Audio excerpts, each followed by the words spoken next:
speaking of, in particular, Netflix docuseries that you've been working on, Diddy Do It. Right. You've been saying for years that you feel you knew Diddy's character. Right.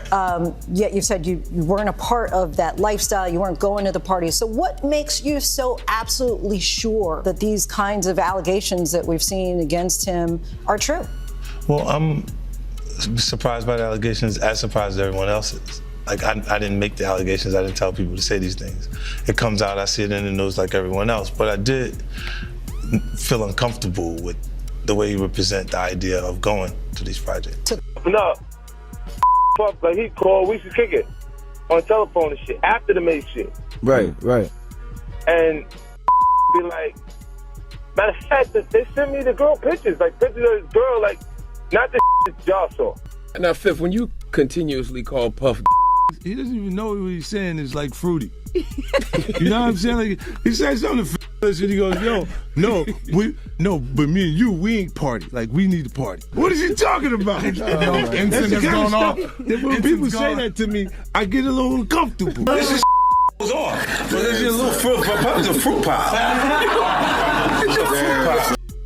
Those people who was caught at Diddy party did not know that he had 250 tape recorders. Break me down, to build me up again. They like, Hov, we need you back so we could kill your ass again. You know, it's like this thing, this love. Public discussion took a sharp turn after unconfirmed material began circulating online, unexpectedly drawing attention to high-profile names such as Jay-Z and Diddy. The development caught many off guard and quickly became a major topic across social platforms. Speculation grew rapidly, often moving faster than verified information. As the conversation intensified, 50 Cent addressed the situation. His response stood out for its seriousness and restraint. There was no humor or provocation in his words. Instead, he spoke carefully, as someone aware of the weight and potential consequences of speaking openly. While his remarks did not establish facts or offer direct conclusions, they suggested that public discussion may be centered on only a limited part of a much broader issue. The message was subtle, but intentional. In cases involving influential individuals, cautious statements often indicate that important details remain undisclosed. When voices become measured rather than outspoken, a few albums, a few people, made to be famous, but they not here to tell their story. Black Rob, Biggie, Craig Mack. They not here to tell their story, bro. And now you got everybody telling his story. Yeah, and I know 50, he did a recent interview with US Weekly saying that the reason why rappers are quiet about, Diddy's situation is because they've been to his parties and they don't know what got caught on tape. Bruh, those people who was caught at Diddy party did not know that he had 250 tape recorders in that house. That's a big house. But he had 250 tape recorders in that house that they took, that the feds found. So now with them finding all that and you being at a Diddy party, you know you may have done something that was caught on one of those tapes. You just better pray to God that they don't recognize you. Those people who know that they did something, no, they're not going to speak out. They're not going to say nothing. What part of the game is that? They are not going to come forward and tell on themselves. Nah, not at all. Ice Cube, he said it himself, bro. He said that Diddy's been targeted because of what he said about those folks and those people. Now, the people who was on those tapes.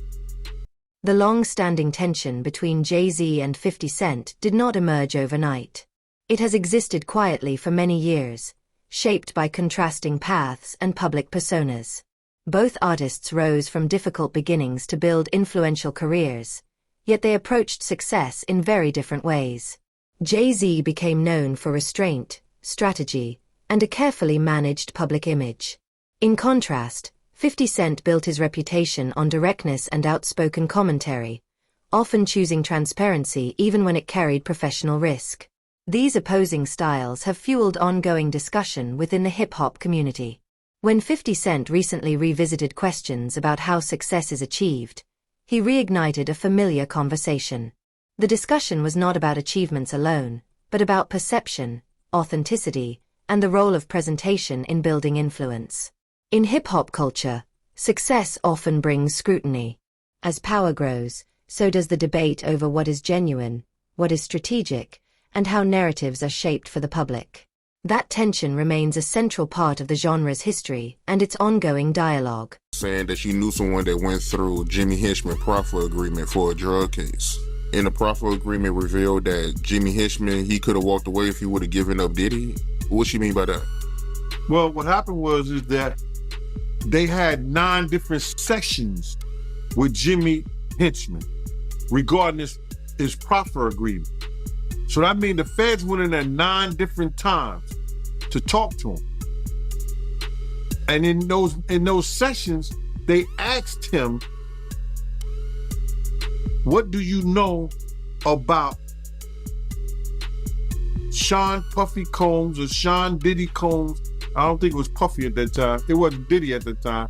But what do you know about Sean John Puffy Combs having sex with underage boy?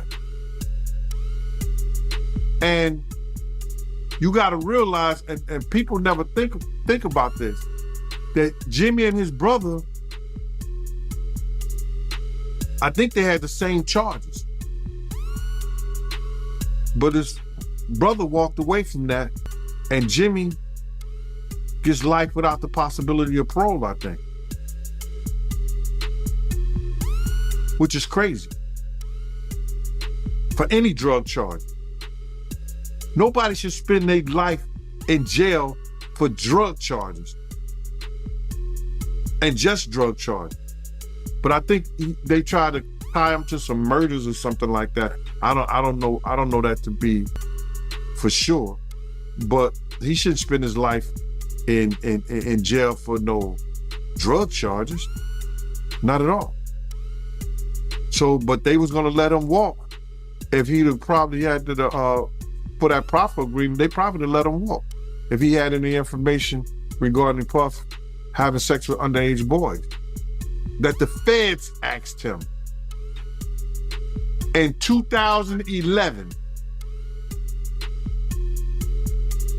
In 2011, brother. So what did the feds know? Because the feds not coming there unless somebody made a report or somebody made some allegations against Puff in 2011 to ask a friend of his, Jimmy Hinchman, what do you know about that? But for them to ask him about that, it had to be more than a rumor. Somebody made a complaint somewhere. And the feds got hold to that complaint. Now they're going to investigate that complaint when they get people under the barrel, like they had Jimmy Hinchman. That's why they asked him. If he did know information, right, why you think he didn't tell?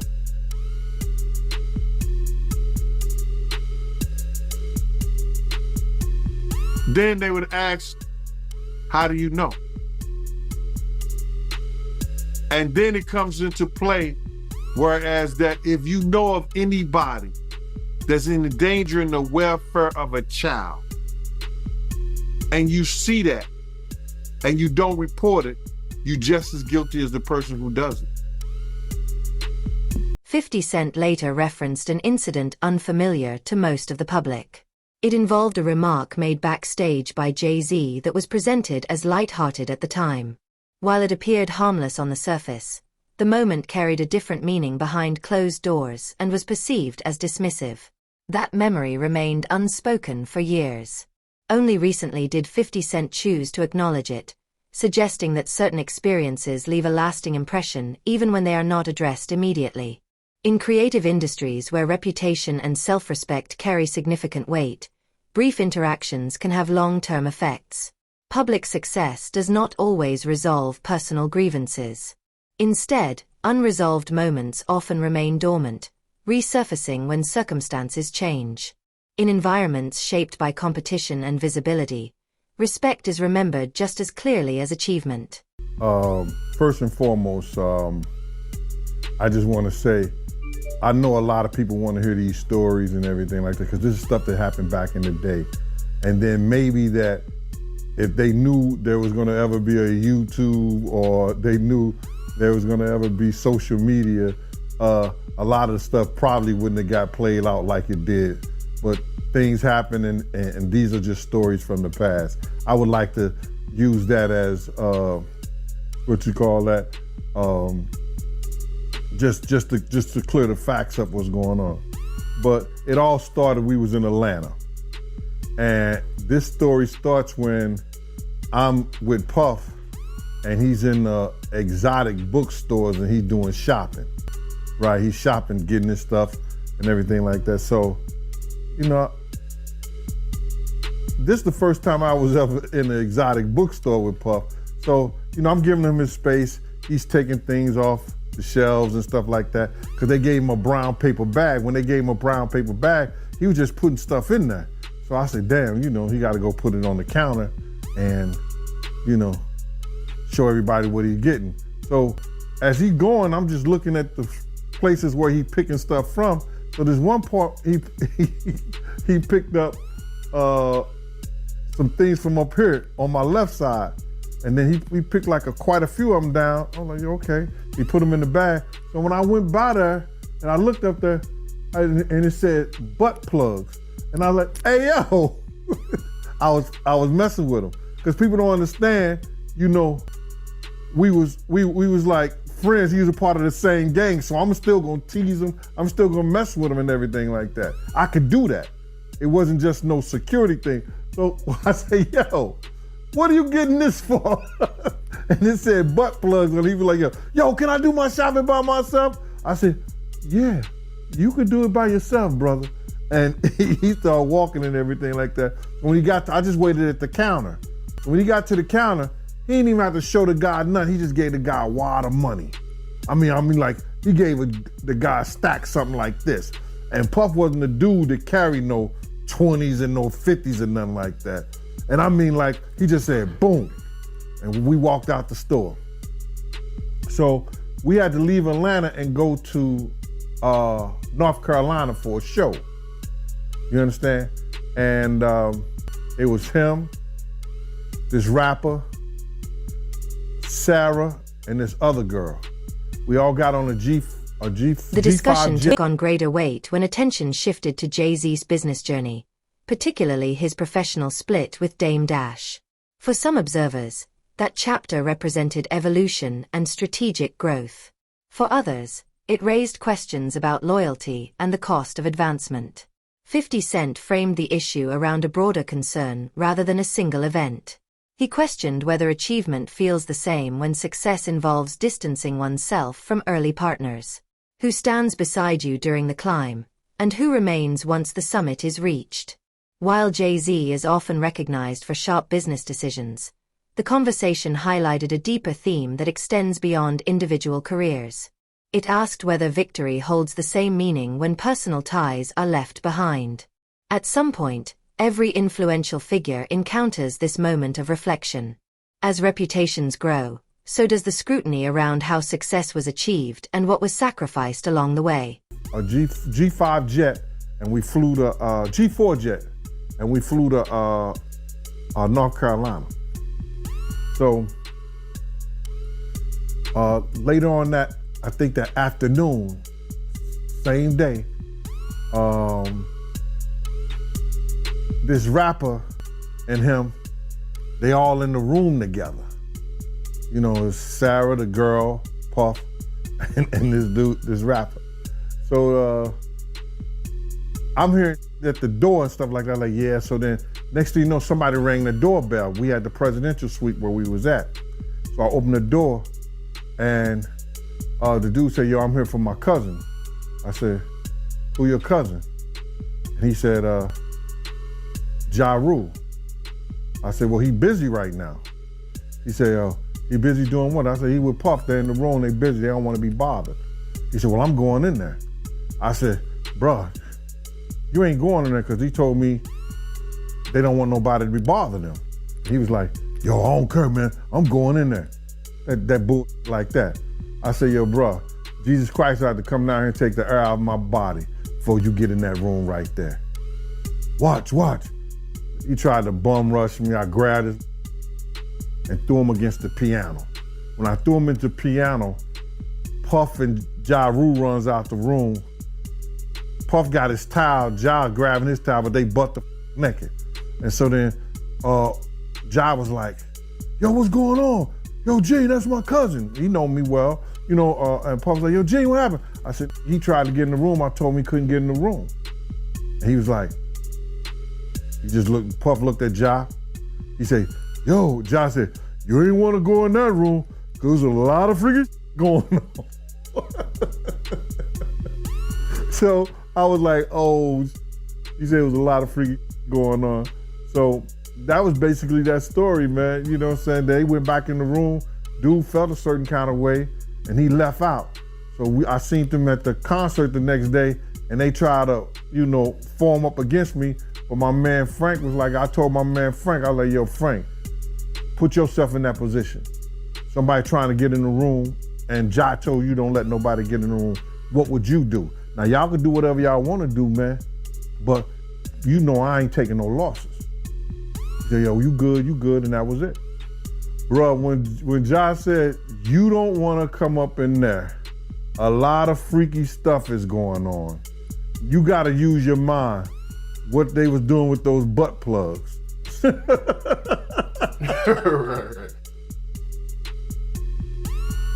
Yeah, that was crazy. Yeah, it was real wild. At that point, the conversation moved beyond what sounded like a personal dispute. 50 Cent appeared to suggest that recent, unverified reports involving Diddy and Jay-Z could point to a wider issue within the industry itself. Rather than focusing on individuals, his remarks drew attention to how influence and reputation can shape what is discussed publicly and what remains unspoken. He described an environment where discretion, professional alliances, and power structures often determine who is shielded from scrutiny. In this framework, certain figures appear insulated, not because of proven facts, but because of long-standing systems that discourage open challenge. The tone of his message did not resemble a direct accusation. Instead, it came across as a cautionary observation. When institutions prioritize protection over transparency, pressure builds quietly. Over time, those pressures tend to surface, revealing weaknesses that can no longer be ignored. With Tupac or no? Did you ever? No, I saw him right before he passed too. Yeah, that's crazy. Never worked with him though. What did Tupac do? He did gang-related Poetic Justice. He did Juice. And he did a couple other things. He did a basketball. Did something with Jim Belushi. Remember they did the one thing? Yeah. What did he do? Can you Above the Rim, Poetic Justice with Janet Jackson, which I thought it was great. Yeah, Bullet, I think is. Oh yeah, gang-related album soundtrack was actually good. I don't know if you've listened to the gang-related soundtrack. It was Not in a minute. Yeah, it was a really, really good soundtrack. Yeah. Cuba, with all this stuff that's coming up with Diddy and you're on one end, 50 Cent is calling out Diddy and here's what he's doing and all this stuff, and they got the back and forth. Yeah. I got Suge on here. Look at this example. Look what happened. Yeah. And I got Suge on, exactly. No question about it. What do you think is going on with all the stuff with Diddy, with Little Rod, with, all the stories that everybody's hearing about? You mean in terms of what? I mean, being his house being raided. I mean, that's crazy. That's the craziest thing I'd ever. And then, hey, how about me? I wake up in the morning, I turn on Today Show, and Hector Cuba Gooding Jr. I was like, excuse me, pull me into this. I think whatever he's dealing with, he's on his journey, man. I think that God has got him on a path where I can't imagine that he's stupid enough to do whatever he's doing and keep it on his premises. I think that the raid and all of that stuff, only time will tell who was involved, who had been a frequent guest in these places and areas. It's funny because my lawyers said, every outlet in the world wants to talk to you. And again, I'm not defining myself from some headline in the press. So I stayed quiet. And it's so funny. So I'll tell you a little story about who my girlfriend is. She gave Robert De Niro 3 grandkids. Her name is Claudine De Niro. She married his son, Raphael. They separated, and we've been together for a while. But she, at one point, ran Naomi Campbell's publicity. She, at one point, ran P. Diddy's publicity, right when he started doing the white party thing. Mm-hmm. He had just gotten freed from indictment, found not guilty. Did he? And he said to her, I'm going to die running with these niggas, man. I need you to help me with the white folks and the switch. And so she helped cultivate his new image. So they had a friendship for years. But I had never met him till probably 2019-20, just casually, Claudine and I. He invited us to his house. The pandemic was starting to ease. And hadn't seen him since that night where this guy with this picture, it says that I had my shoulder on him and all this stuff, making it look sordid. Well, that picture, everyone in the room, there's probably 300 of us on the deck of P. Diddy's, I'm going to show you, on P. Diddy's boat, New Year's Eve. I went from one ship, Happy New Year. So I hung out with Tyson, and next ship, there's Drake. This ship had P. Diddy. He had his guy, his videographer. They're listening to music. And he says, hey, Cube, listen, you want to hear P. Diddy's new song? I said, yeah, sure. Sit down next to him. They didn't use this angle, which to me makes me laugh because I go, oh, I get it. You made it look the way you wanted it to look. But that, and if you hold it, you know how you hold it and it does the thing where, can you hear all the people? If you tap it or something, it's a live picture. Do you see what I mean? It's like, here we are, just listening to music. Finished, took the thing off, said whatever I said to him, left. That was it. But this guy who's suing him, going after the money, man. I'm sure. And by the way, I don't know P. Diddy's life. I don't know what he's going through. I don't know what the police are going to find on all of that. Were you guys close? Were you guys friends? We were acquaintances, just like I just showed you. Yeah. 2-3 times I've seen him. So it's. Oh, so Diddy, you've only seen him 2 or 3 times. That's what I'm saying. That's what I'm saying. So why would they include you all of a sudden in some way? I think because of the darkness of the other grab of the cases that I already had went through. Right. A lot of that stuff is 18 though, 19, right? Those are from 5-6 years ago. That's cases. That's right. And that was that at the peak of the Me Too movement, or was that pre-Me Too movement? That's right. Me that's Too right movement, when it kicked off. Yeah, right. That was crazy. Yeah. So it's going to be interesting to see what happens with Diddy. Oh, 100%. Yeah. 100%. But I did not know that you guys only hung out 2 or 3 times. That's it, man. And 50 was with you for your 56th birthday. I think you guys were hanging out together in Miami. Yeah, because we were in St. Bart's on that boat, but then in Miami, which is where I run around now, of course, I ran into 50 and he was promoting his champagne. I've seen Drake 100 times around town. He loves Miami. Yeah. Yeah. 50. I'm big with the rappers, man. How do you feel about 50? How's 50 like? It's so funny. I got a call from 50 who reached out to me and said, we got to uplift our black entertainers and let's work together. I said, great.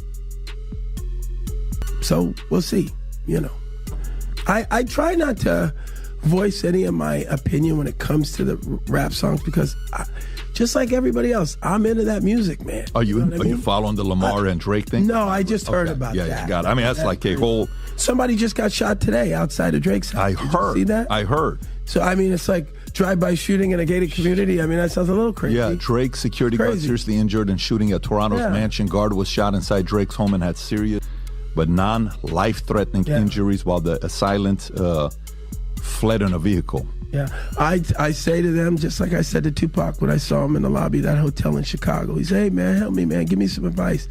I said, hey, man, just remember your artistry first. I know you're getting caught up with all this madness, but you're an artist now. He said, thanks, Cube. He hugged me and he went off. And how old was he at the time? Well, 2-3 weeks later, he was gone. Oh, no shit. I saw him, and here's the second time I saw Tupac. This is a true story. Now, I don't like the conspiracy things. But that day, he was in a convertible, like Rolls Royce. He was at the stop site, and I was on a hockey tournament, so I was in Vegas as well, playing hockey, and Tyson had his fight. And I jumped out of the car, and I ran up to his car. Pac, it's Cube! And all 3 cars, all these cars, boom, boom, boom, boom, with the guns. Get out. No, that's Cube good, man. Hey, that's Cube good. And I go, oh, sorry, man. He goes, you good? I go, I'm good. I'm sorry, guys. Got in the car. So that happens that day when the sun's out, and at night they get shot and there's no cops around. Here. That's a true story. I was involved in that. So in the morning, few hours later, he's gone. Yeah. Yes. And so where were all of those undercover cops that pulled the guns on me when I tried to approach him sitting in his car convertible? What are you saying? I'm just saying it's weird that they were going to blow me away, and I'm Academy Award winner. That's all I'm saying.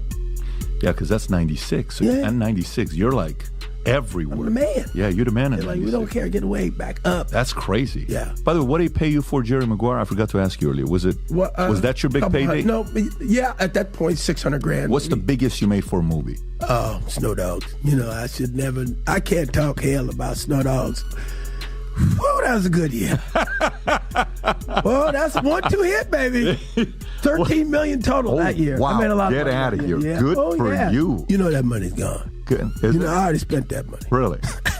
Yeah, $13 million. I understand. Yeah. I'm assuming you made some good investments. I made some investments, yeah, but yeah, that money. Hey, final. So if you like this clip and you want to watch another one, click right here. And if you want to watch the entire podcast, click. Online react. The public response intensified almost immediately. Online discussions became heated, and fans took opposing sides. Podcasts and commentators examined each statement closely, debating its meaning and implications. Some critics dismissed 50 Cent's remarks as frustration, while others viewed them as long overdue observations that many had hesitated to voice. Throughout the reaction, Jay-Z remained publicly silent. That absence of response drew increasing attention, with many questioning whether silence was a strategic decision or a necessity given the circumstances. In high-profile situations, choosing not to speak can carry as much impact as making a statement. At times, restraint itself shapes the narrative. When words are withheld, the uncertainty that follows can become the most powerful element of all. Checking out one of your lives, right? And you made a comment and you said that you rather be poor than be Diddy rich. Can you elaborate on that? Bro, I told this to this one guy the other day. I'd rather have a slow nickel than a fast dollar any day. My slow nickel put bread on my table. My slow nickel pays my mortgage. My slow nickel brings me home to my family. My slow nickel builds a community. We see what the fast dollar does. Being Diddy rich takes a guy that once name was Puffy, that after every tragedy he had in his life, he had to change his name. Puffy, Puff Daddy, Diddy, Brother Love. Puffy, from the DC tragedy, went to when those kids was trampled over. I think 1 or 2 kids died at a function in DC that he gave. Puffy. City College. Puff Daddy. Diddy. Biggie. Becomes named to Diddy. And now the allegations with Cassie and everything, he went from brother love to love.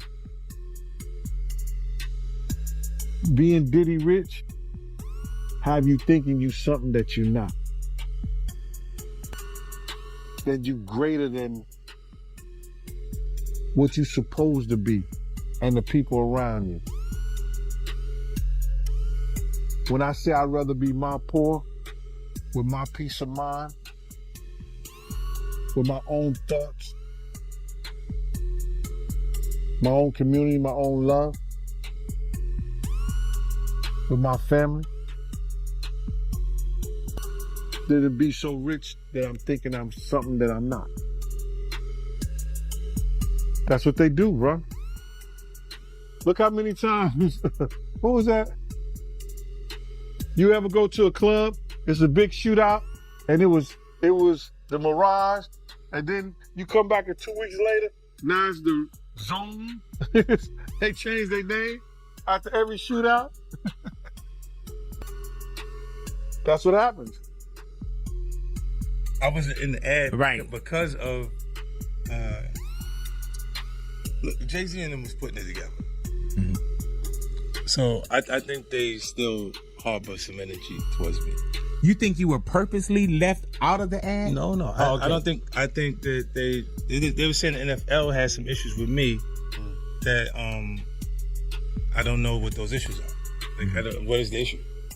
You see what I'm saying? Like, and I with M, because like when Nori was, he had communication. You see, yeah, that's when I talked to the big homie. He was saying to Jay, he was telling me, the white boy wouldn't do the truth without 50.